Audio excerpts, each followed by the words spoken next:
Thank you both for joining me today. I'm Tony Carvajal, Executive Vice President at the Florida TaxWatch, and I've got two great thought leaders with me, Scott Shalley with the Florida Retail Federation and Dominic Calabro with Florida TaxWatch.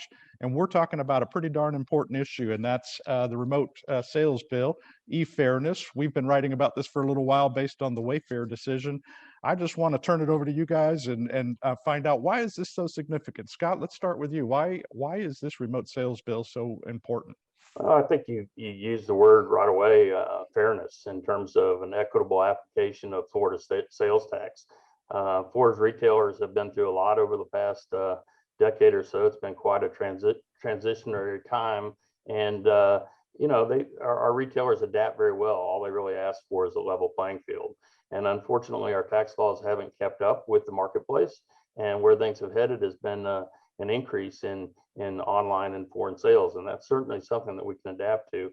However, the current environment is such that there's an inequitable and really a cumbersome collection process in place, whereby with remote and marketplace sales, the seller may not be required to collect, and the purchaser is subsequently charged with a very tough process of going Department of Revenue side and remitting directly. So most citizens don't know that. And as a result, a lot of tax dollars fall through the fingers, if you will, and aren't collected. And additionally, the local retailer who pays taxes, hires Floridians, and supports the local communities is placed at a pricing disadvantage with out-of-state entities.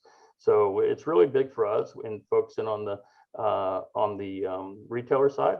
And our partners there at TaxWatch have done a great job of really touching on the human element relative to the buyer. And I'll certainly let Dominic take it from there to weigh in on that piece. Dominic, why does this matter so much to the taxpayers? Well, first of all, thanks, Scott, for this great partnership for over 20 years now. It really is important to taxpayers.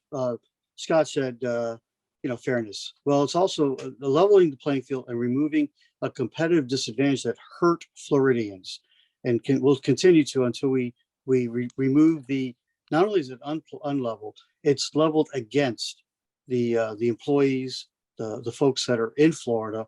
So we're giving a cost advantage of somewhere upwards of not only 6 to as much as 7.5%, sometimes 8%, by not collecting the sales tax on remote sellers. So oftentimes the retail outlets are used as showrooms, if you will, and they have all the equipment, the employees. They make investments, charitable contributions, boys clubs, girls clubs, uniforms for kids to play in sports, and just a whole range, culture, education, all those things are borne by our retailers as well as other businesses.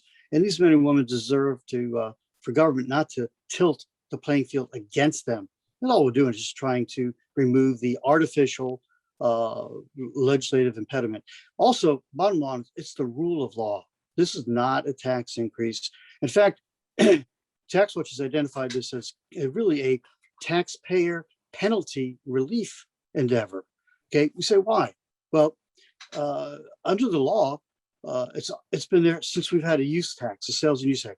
All 45 states that have a sales tax have what's called a sales and use tax, and that means if you buy something out of state, you have it shipped or drive it or however you bring it into the state, the user has to pay a use tax on it if there wasn't a previous payment for the sales and use tax, and there was a remote seller. Well, we had 2 Supreme Court decisions, one in 1992 that said you had to have physical presence. The one in 2018 called Wayfair versus South Dakota said, no, you don't have to have physical presence, just to have substantial presence. And as soon as that decision was rendered, literally that afternoon, I called Scott. You may well recall, said, I think we've now got our appropriate ammo so that Floridians, hundreds of thousands of Floridians, will no longer be tax cheats, will no longer be subject to these. A penalty could be as high as 50%. So if you owed $100 of taxes on a purchase or several purchases, you could also pay a 50% penalty or $50 on top of that, plus interest on it, and not even know. And so, unfortunately, we should go out of our way to help enable people to follow the rule of law, not break the rule of law. And more importantly, this is going to be an opportunity by doing two really wonderful things. We're removing a bad impediment to taxpayers and to the retailers, and we're adding some tax relief that will more than pay for the additional revenues that are going to be collected. The first thing we're going to do is use this to restore the reemployment tax trust fund that has helped literally millions of Floridians during this current pandemic.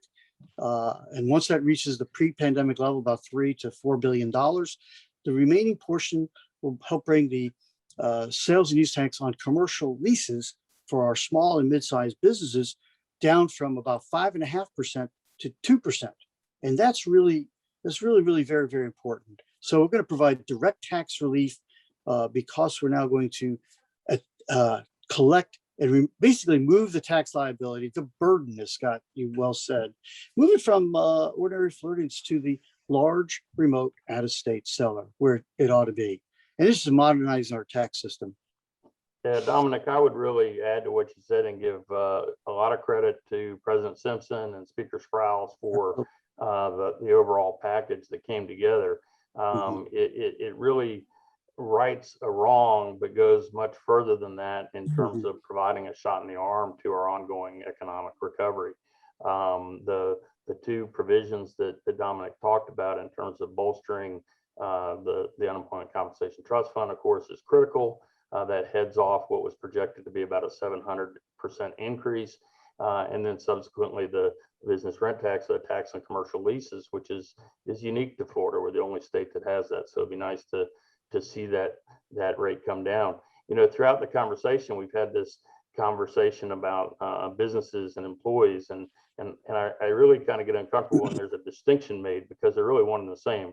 The success of the business leads to the success of the employee, higher employment, higher wages, higher infusion of resources into the community. So I really commend the two chambers, and now it's in the hands of the governor. We need his support. We'd like to see it enacted, obviously, and I think it's the right thing at the right time. Yeah, Scott, I really also thank the sponsors of the bill in both chambers. You know, it's really critically important. We worked with them as you have through the years. We particularly worked on them, and so I think it's high time. There's also another small provision that is interesting. If you paid for a dollar of purchasing, sometimes you inadvertently would pay because of the brackets that they used to have or currently have. It will be changed to a rounding of the higher penny. You could pay as much as I think 12 or 13% of the tax in small increments. This, by rounding, will actually reduces the tax burden on taxpayers on at least smaller purchases. So that's been a long-standing recommendation of Florida TaxWatch, part of which was to help pay for this some years ago. But I think, Scott, you really said it well. I mean, I think Speaker Sprouse and President Simpson really did not only the right thing, but every time they kept working on the bill and the sponsors working on the bill, it got better and better and better. I mean, first they had it tied to avoid a massive tax increase on employers with the reemployment trust fund, then helping to bolster that. Then they added which TaxWatch and you all and the realtors strongly promoted, was the reduction of the business rent tax, which, as you said, Florida is the only state in the union. It's not a good distinction we like to have. So hopefully we'll be able to get rid of it, like TaxWatch led, actually even with the Retail Federation some years ago, and the phase out, the elimination of the intangible personal property tax. So we want to thank them, and I think the bills just kept getting better and better, and I think it's just perfect now. It's just cooked just properly. Well, so, let's get it across the finish line. And I would just say thank you to you and to TaxWatch for being, unwavering partners in this from the beginning. I feel like there's a lot of people that put in a lot of hours, and now we're at a critical juncture. We need folks to reach out to the governor's office, encourage his support. The governor has been incredibly pro-business throughout the pandemic. And we're in a very, very fortunate place because of his leadership. And I don't expect that to change in terms of the opportunity with this legislation. So we look forward to a good week ahead. Yeah, I think you're absolutely right, Scott. I think we have been very, very pleased and very fortunate with the decisions and with Governor Ron DeSantis throughout the pandemic. I mean, just wonderful things that you all and others had worked with TaxWatch on our COVID-19 taxpayers tax task force. We worked with the bankers as well to make sure that when business were getting their PPP loans, that we did not add insult to injury, as you may recall, and we're able to encourage him to, by executive order under the provisions of the emergency powers of the governor, not apply the documentary stamp tax to those PPP loans. Now we looking forward to having that as statutory law that will enable under these kind of conditions to be just an ordinary expected thing. So the Governor DeSantis has been very, very wonderful champion on both taxes for taxpayers and TaxWatch. There's also our business and the business community for Florida. So we've been open for business,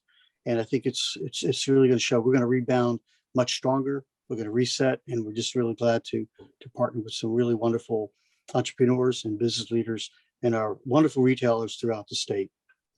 You know, it's been an unusual year. If you had told me last year that Florida would be on the recovery path that we were on, that the economic estimating estimates would come out and add more money to the budget because of the strength of the economy, I would have just laughed in your face. But really, it's been the retailers and the Floridians of Florida and the leadership that we have across the state that have made this strong. So kudos to all the heroes in every sector. We've had some great successes this legislative session with the COVID liability shield. We're hoping for some success on the e-fairness bill. Hey, before we close, it would be a shame if we didn't ask about the namesake for this bill. Both of you knew a gentleman that this bill has been named for. Any final thoughts or comments as we take this session out on? Yeah, I worked very. Named for? Yeah, thank you, and I'm going to let Scott end it up after I start. I really thank and know that Randy Miller. Randy has been most recently was president and CEO of the Florida Retail Federation, but served for many, many years as the executive director of the Department of Revenue, was an outstanding executive director. He later served in a lot of different associations, Associated Institutions of Florida's executive VP there. He was on the TaxWatch board for many, many years. Now Scott is kind of assumed that position after Rick McAllister. So I also want to thank Rick, who's been a champion of this for many, many years as well.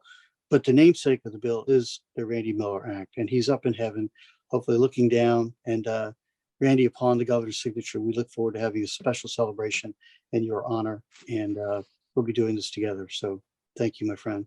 Yeah, I would just echo. I mean, it really is. Couldn't be a more appropriate naming, and it's an honor to be here in his office and Rick's office, and I really feel a little badly. Those are the two guys that put in the really hard work for quite a few years, and here we are coming to conclusion. But it's a culmination of everybody's efforts, and I think it's really special for Randy and his family to have that honor.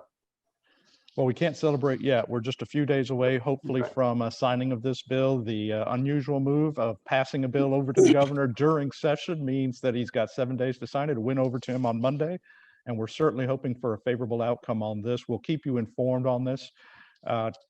Tributes to Florida taxpayers, but particularly to Florida retailers for everything that they've done this year in adjusting, adapting, and making life as normal as we possibly can. Scott Shalley, Dominic Calabro, thank you both for joining me today, and look forward to a celebration next week. Thanks. Thank you. Thank you. Thanks, Scott. Thanks, Tony.